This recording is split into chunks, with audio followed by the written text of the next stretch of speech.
সূরা আল ইনশিকাক। বিসমিল্লাহির রহমানির রহিম। যখন আকাশ বিদীর্ণ হবে ও তার পালনকর্তার আদেশ পালন করবে এবং আকাশ এরই উপযুক্ত, এবং যখন পৃথিবীকে সম্প্রসারিত করা হবে এবং পৃথিবী তার গর্ভস্থিত সব কিছু বাইরে নিক্ষেপ করবে ও শূন্য গর্ভ হয়ে যাবে এবং তার পালনকর্তার আদেশ পালন করবে এবং পৃথিবী এরই উপযুক্ত। হে মানুষ, তোমাকে তোমরা তোমরা তোমার পালনকর্তা পর্যন্ত পৌঁছতে কত কষ্ট স্বীকার করতে হবে, অতঃপর তার সাক্ষাৎ ঘটবে।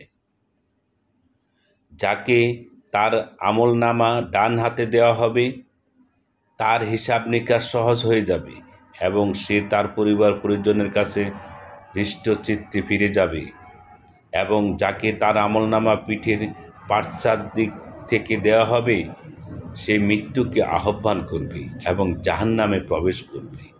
সে তার পরিবার পরিজনের মধ্যে আনন্দিত ছিল। সে মনে করত যে সে কখনো ফিরে যাবে না। কেন যাবে না? তার পালনকর্তা তো তাকে দেখতেন।